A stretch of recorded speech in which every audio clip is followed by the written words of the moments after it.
there's a box for Haster, and there's a number of episode boxes that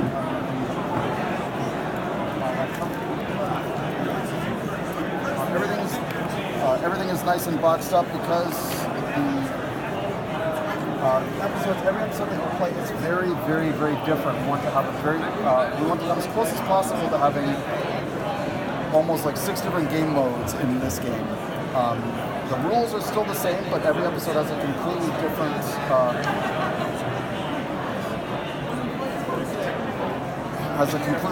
feel to it. So what we're looking at right now is the setup of the pilot episode of Blasphemous Alchemy. In case it wasn't obvious, the game is based on the Cthulhu mythos. I know, right? But the twist of this game is that Rob and I want to make a game that there are many, many fine games about investigating the subtleties, the existential horror of the mythos, and you die, you go insane, you go to jail, all that stuff. That's fine, that's all well and fine. We wanted to make the Power Gamers fantasy version, where you just go and shoot Cthulhu in the face. So this game, I mean, it's hard. You're going to lose most of the time, but it is possible to destroy Cthulhu. That is the goal, in fact. So the way it goes, the core concept of the game is that an ancient apocalyptic cult has started up this ritual that is unstoppable. They're going to summon the Old One into the world. They want to destroy the world because evil. And you guys you've discovered the ritual in progress. You are going to disrupt the ritual in order to bring the Elder One into the world with a very, very narrow time window to make it mortal, and then kill it. That's the only way you get to win the game. You lose the game if you die, or if you go insane, or if the window closes and the Old One makes it to the end here and just comes out and whoops, goodbye world, goodbye game. Go more insane than you start. More insane than you start. So, you guys have, it's a cooperative game, 1 to 5 players, sorry. These are the investigators that you have. The investigators in this game are very seasoned. They understand. They've seen a few things. They've fought several mythos monsters. They realize that the only way to stop the horror is to just end it. So they've actually gone and they've done all the things you're not supposed to do in the Lovecraftian universe. They read the Necronomicon, the cultist rules. They learned all the spells, and they are already insane. So, let's say I'm taking out these 3 characters right now. The kid, who is a gate manipulator, she loves being close to gates. We have Morgan, the adventuring spelunker who likes to protect his friends. We have Sister Beth, who's a badass nun who just goes and shoots people with her faith. Each one of these guys is going to start already with an insanity from the insanity deck. So let's say, for example, the kid is catatonic. Morgan has OCD. And Sister Beth has an extreme case of paranoia. That is your insanity for the game, and it's going to shape the way that you play. Each of your insanities are, as you play the game and as you roll tentacles, you're going to lose sanity, which is at the top of your track here. And every time you hit this threshold, you temporarily lose control of your character, and their sanity goes off, and you do something uniquely crazy. Now, one of the twists of the game, of course, is that if you time it right, like it is primarily a strategy game, if you time it right, you actually can make your insanity work for you and be an upside rather than a downside, but that's up to your play. So, what I've done is, I'll tell you what I did to set up here. I took the episode 1, season 1, episode 1. I took Blasphemous Alchemy out of this box. I took a bunch of Mythos cards out of this box. I took a bunch of Discovery cards out of this box. They are unique to this episode. I took all these fire tokens out of this box. The monster references and this.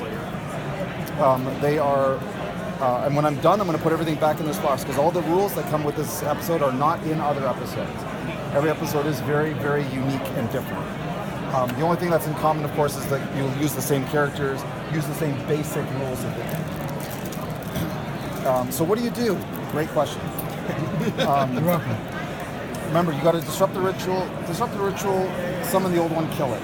how to disrupt the ritual is different every episode. So in episode 1, Blasphemous Alchemy, you started off in the Miskatonic University basement. It's on fire already.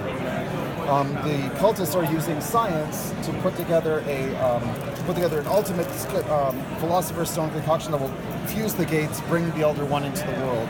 Science or seance? Science. Science. Yeah, this Okay. one's about science. Nice. So you have to go and destroy you have to destroy 4 of the 5 laboratories to disrupt the ritual. Now, in every ritual, in every episode, no matter which one it is, this Elder One, that's Cthulhu, you choose which Elder God is going to get summoned. Every Elder God that you summon is going to have a completely different flavor and add a completely different twist to the episode. So Cthulhu, who's our villain today, he's going to come with his own deck of cards, his own monsters, so he comes with a star spawn, nobody else does, and his own, where'd I put him? One sec, guys, they're there. So every episode is replayable with all the different gods then? Everyone. And it's replayable in and of itself. Well, you'll see why in a moment. So Cthulhu's going to come with his own Mythos cards. And the episode is going to come with its own Mythos cards. You take Cthulhu's Mythos cards, you take its, you stick them together, that's your deck for the episode. This discovery deck, which is the story that's going on in progress, where you guys get to figure out what's going on, that is unique to this episode. When you're done, you put it back in. Every episode has its own deck. Oof. So, the game itself is, for a C1 game with lots of miniatures, is very simple. We wanted to put all the depth into discovering the game and figuring out what's going on as the horror recurs over and over and over again. It is a cooperative game. You start with, you pick a player, that player goes first, and you just keep taking turns, go on and on and on until you fall or until he falls. It's got to be one of those two. On your turn, you get to do 3 things, and then after that, the game is going to do 3 things to you. The 3 things you do: run, gun, rest, sometimes trade. The game, after you've done your running, gunning, resting, then the game is going to let you discover if you're safe. Then it's going to throw a Mythos card at you, which is always, no matter what, the Mythos card's going to come up. It's going to drive the AI of the board, move monsters around, unpack part of the story. Remember, the Cthulhu cards in there are going to harass you in the way Cthulhu does. The story cards are going to harass you in the way that's ongoing in the story. We designed all these that they all kind of click together and you get this unique tapestry every time you play. And then any monsters that are in your space are going to attack you. So, let's just go ahead. Now, unfortunately, I'm the only one who's technically allowed to touch the miniature, so what would you like to do? You have 3 actions. You may run up to 3 spaces. The spaces are artistically designed. If you're wondering what doors you can go into, it's visual, but you can just follow the arrows. If you're like, I'm allowed to go in this way and allowed to go this way. One, How does two. the attack work? Is it line of sight? Do you have to be on the same tile? So we'll get there. You can move up to 3 spaces. However, if you move, he's not there. He's there. If you move through if you leave a space that has enemies in it, all the enemies follow you. So be careful. If you drag a bunch of enemies around there, that's great, but then they're all going to attack you and you're going to die. If any player dies while Cthulhu is still on the track, your game is over. Everyone has to live. Everyone has to live. Once Cthulhu gets here, or you disrupt the rituals on the board, then you only lose if everybody dies. So you have to make it through the first part. He comes immediately. As soon as you disrupt the ritual, no matter where he is on the track, he shows up. But if he gets here before you disrupt the ritual, he shows up and you can't hurt him. So he's just going to be there pounding on you, and there's nothing you can do. That doesn't sound like fun. Disrupting the ritual. Sounds terrible. Disrupting the ritual is the only way to make him even touchable. So for the rest of the game, you attack him and he just slowly kills you. You eyes on the prize. You got to disrupt that ritual. Blow up the labs. All right. So let's say, for example, this is the wrong miniature, but we're going to pretend it's the right miniature. Let's say that the Morgan's going to take his turn. So he's going to go, all right, I'm going to go on a move, say I'll move you. That's action number 1. He doesn't want to drag a bunch of cultists with him, he'll do that. When you attack, attacking is really simple. You choose a target, and you attack that target. You make a roll. All rolls are the same. You roll these 3 basic dice. These 3 basic dice will tell you what you do. I'll just make a roll here. So I'm going to take this cultist roll. I want to fight you. You make that roll. All right. Great results. Good for you. Great rolling dice. So the results are. I'm going to ask you. What do you think happens? What do you think this does? No idea. Any Will this guesses? be damage? Tentacles look bad. Action? So that's a success. Okay. That means you've done a damage to your target. Tentacle. Every tentacle means you lose 1 sanity. Now, sanity is a 2-way street, right? It is. There's good things and bad things about losing sanity. The first thing, of course, you end up here, you are toast. Goodbye. You're out of the game. However, every time you hit one of these thresholds, your insanity goes off. So in Morgan's case, OCD, you actually have to reconcile his stress and his health to be exactly the same. And any discovery cards you picked up, you have to reconcile to make sure they have exactly the same on both sides and discard all the rest. She would pass out, go catatonic, but nothing can attack you while you're catatonic. So a little trade-off. Paranoia, I think this is the wrong version, so forget what it says there. Your paranoia means when your paranoia goes off, every monster on the board moves 1 space closer to you. It's not paranoid if they're actually after you. But if nothing attacks you now, so that's those 2. Let's say you rolled an Elder Sign. Elder Sign does nothing unless you have the skill Arcane Mastery, which allows you to count those as successes. And then finally, you see there's Tentacle and a success. Now, let's go back here. Whenever you make a roll for any reason, you have a stress meter up here. You can spend 1 stress to reroll any die you want. So let's say, for example, you're like, I don't want to go that. Oh, I'm sorry. Sorry, one more thing, very important. Not only do you set off your insanity, but you get to raise one of your 3 skills up 1 level and get more powerful. So going insane is actually pretty good. You are driven by madness. The more up here you go, you get to unlock more skills, and your skills get better as they go on. All characters have a unique skill that only they have, and they have 2 skills that come from one of the 6 basic skills in the game, like stealth, the ability to run away from people, marksman, shoot from a distance, or toughness, hard to hit, that kind of thing. So you get to up your skill. So going insane quickly is not a bad idea. Just be careful, of course. You end up there, any tentacle kills you. So, want to do some rerolls? You can reroll 1 dice at a time. You can do as often as you want. Let's go crazy. So, how much is it? How much is it? Good question. So cultists have 2 hit points. So you want to reroll this one. So you've done 1 wound to him. Want to do it again, or do you want to reroll? Reroll 1, right? Reroll 1. All right, look at that. Okay,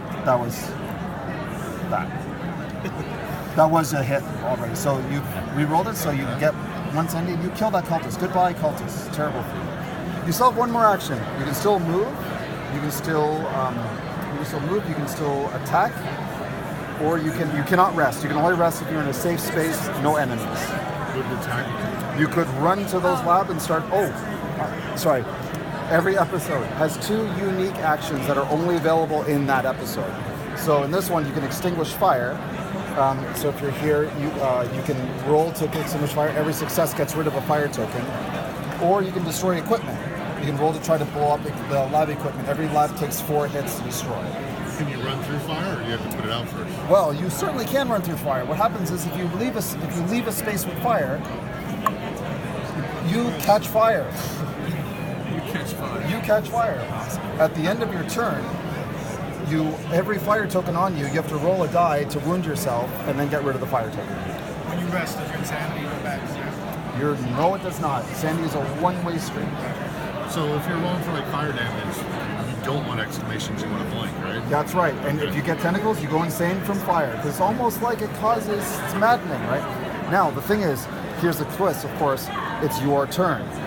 On your turn, anytime you roll, you can spend stress to reroll. So even when monsters are attacking you, when you're taking damage from fire, you can use your stress. Your stress is your most valuable resource. You use that to reroll anything. Stuff you're rolling, stuff that's rolling against you. Fire hinder your enemies? I'm sorry? Does let's say he ran through. Your the enemies? gap. No, your So- enemies love fire. It is their favorite. The Bayaki wants to take a bath in the fire. It's his favorite thing. It's only bad for you. The game just, it's unfair. Life is not fair. So for your third one, you want to attack him again, or do you want to drag him along with some friends? I'd run into the lab.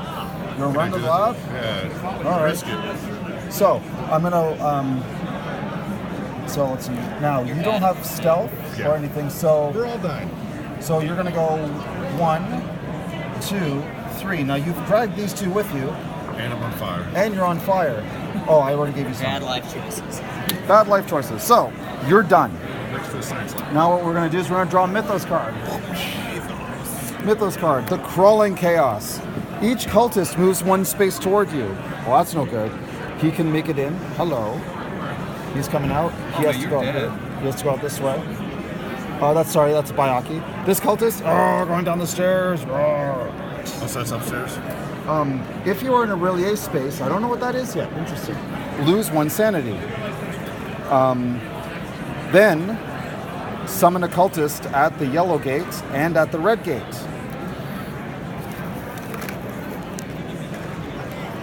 There's a yellow gate over there, and there's a red gate over there.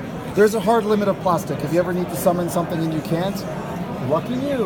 Of course, that means all that's already on the board and you're dead anyway. Now, this Mythos card has a summoning symbol on it. You leave it in the center of the table. If 3 or more Mythos cards have shown up, then we stop the game for a second. The Elder One advances. A bunch of bad stuff happens. So in this episode, all the cultists set their space on fire. The Cthulhu himself actually, whoops, let me, That's not the right one? there we go. Cthulhu has a number of cards here. When Cthulhu advances, he puts a Relier token on his space, and then you summon a cultist in every Relier space, and then the Star Spawn comes onto the board and starts attacking you. So, these 3 cultists have to attack you now. Cultists roll 2 red dice to attack you. Where are my dice? There they are. How does the game scale with players? And is there an ease level to make it easier or harder? Or? Nope. The game is always hard. The game does scale. I'm just going to tell you the game scales. When you see all the rules, you'll probably be self-evident to how it scales, but it does scale. You want to roll those? So this cultist is going to attack you. We want blanks on this, right? You want to not get hurt if you can. Oh. You take 1. Do you want to stress it? That's only from 1 cultist? That's 1 cultist. That sucks. I guess you're going to take a 1. We'll take 1. We'll see. All right, why don't you do it Pressure again? luck. Ooh, and an Elder Sign. Nothing that's not going to happen. You want to take it? I guess you're going to take it. Yeah. Unless you want to stress it. Yeah. All right, 1 more. There you go. Saving those for the bad stuff. Good for you. Now, you are on fire.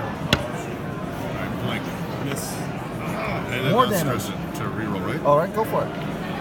And you can keep re-rolling as long as you want. Oh, no. You're not good at this. You're really bad at random. Yeah. You can re-roll again if you want. Oh, that's No, up. I didn't. Yeah. Okay, I'll that's take fine. it So you did actually stress to re-roll that. So don't worry, you're almost dead. Yeah, it's all Easy good. game. Maybe you He can hasn't join the moved yet, cultists. so Maybe they'll that's let you awesome. join their ranks Now, at this point. So you've seen a little bit of the game, right? So like, I don't want to spoil too much, right? But so let's say, for example, let's say I have another investigator in the fray. Hello, investigators, where are you? But since I survived, I'd be able to destroy this next round, right? You can So try, it's like- yes. Oh, yes, you try, may. it's Now not the thing is, automatic. the problem is your liability to your friends if you're dead because you caused the game to end. Because, yeah. So you have to take out the other. I'll show you guys a couple of tricks, but only because you're here. Well, I'm already. I love the. So here's My favorite game I is was trying to get a hold of you, man. We're playing Mansions of Madness. so here's Rasputin, who has another sheet. We'll tell you more about him later. Hello, I'm Rasputin. Rawr. So let's say, for example, Rasputin was here. Right. What I could do is I can go, oh, my friend is really hurt. I can go and move 1 in here, and then I'll move out and take all these guys with them. Oh, that's clever. I like Right? that. Like, all right, well, now they're on me. So you basically scroll. aggro everything. Absolutely. Yes. Now, some characters have stealth. For example, none of these guys do.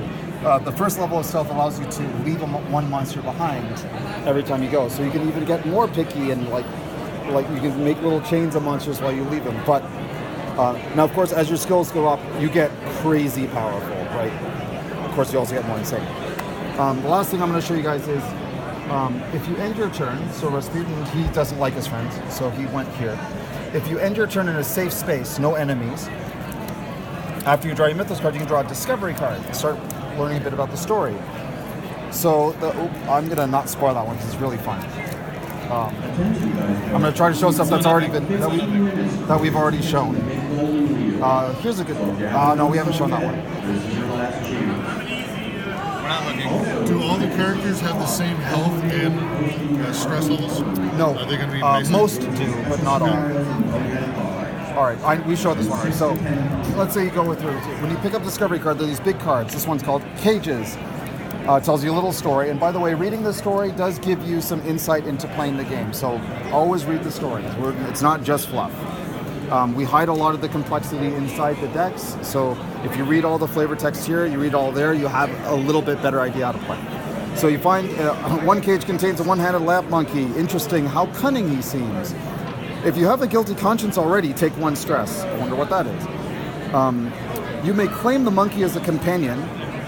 So that would, you can put him... Get a monkey companion. There he is, one-handed. one-handed?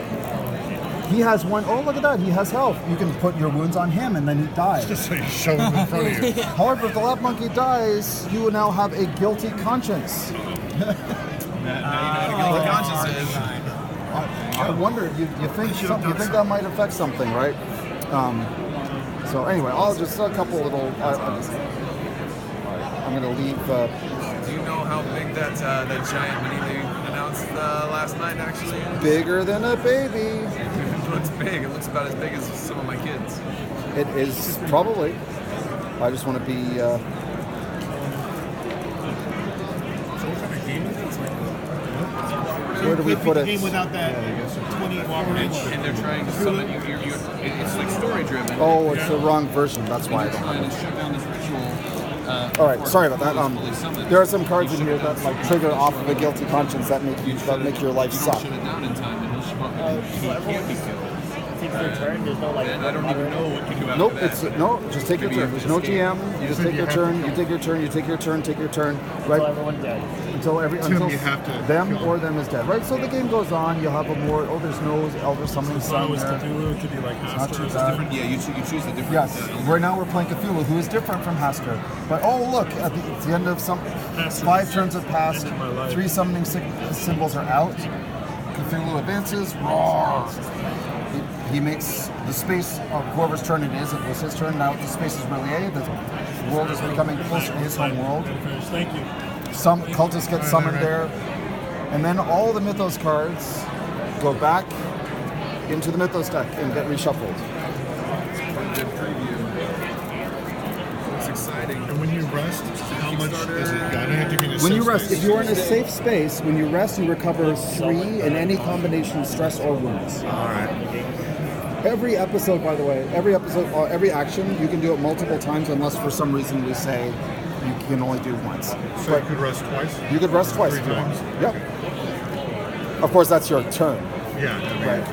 So let's say you said you can attempt to destroy it. So Sure. Well, you have to roll. So the action is that you have to roll, and you have to roll your regular dice, and each just gets us 1 damage, right? So in that case, like, oh, you went insane trying to do it.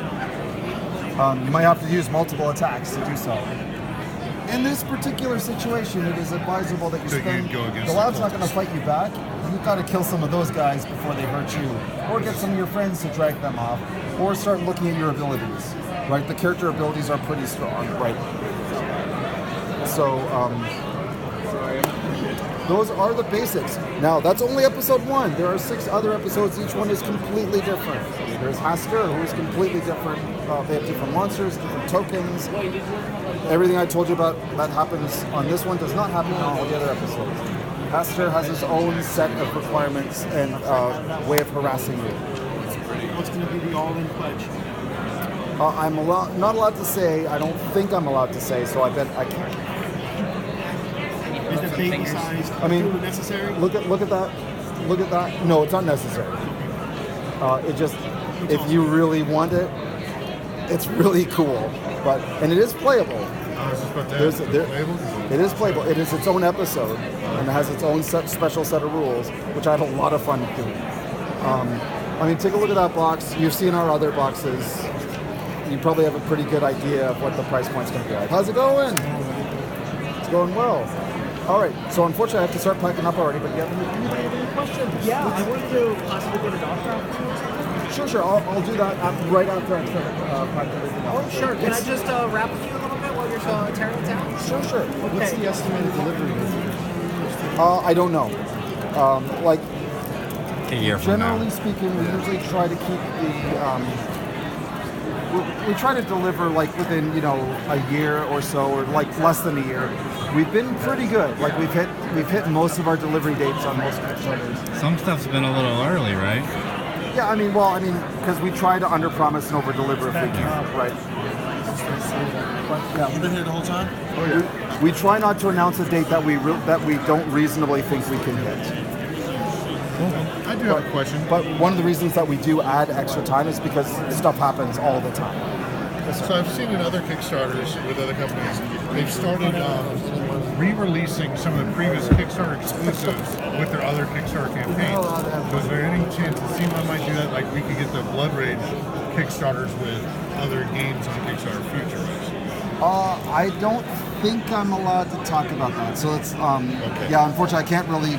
It's tough. Yeah, I can't. It's corporate strategy and we're publicly traded, so I have to be careful. Better than no, right? Let us say we are. This is the most corporate BS I will give you, but we are always considering different strategies for Kickstarter, and as a Kickstarter leader, of course, we never leave anything unconsidered. I didn't. And corporate talk. Like I'm one of the guys that missed the Blood Rage Kickstarter, so it's like Me too. Want to try and get those? That's all. He said me too. Me too. They're a little expensive now. Well, we're playing a little bit of Mantis, and then I have to go. Just so you guys know, Let's play sometime this week. Next week. the Kickstarter exclusives, we actually do give them away at conventions like Gen Con or Origins with purchases. Like while supplies last, all that stuff. But I think, we usually have a pretty big supply, and it is one of the. I was hoping you guys would have a stand here, but Yeah, unfortunately, You missed Atlanta well, no, it's also last month. we've consolidated the number of shows that we do because we want to be. It's a resource question, right? I love Dice Tower. I come here all the time. I'm actually here on my own, not as Simon guy, but I just love this game. I just showed up. Simon, Thank you. Yeah, we thank you. We appreciate it. oh, it's my pleasure, guys. My pleasure. I'm excited about this game. Me too. I'm sorry? It's a paint double. Yeah, these are.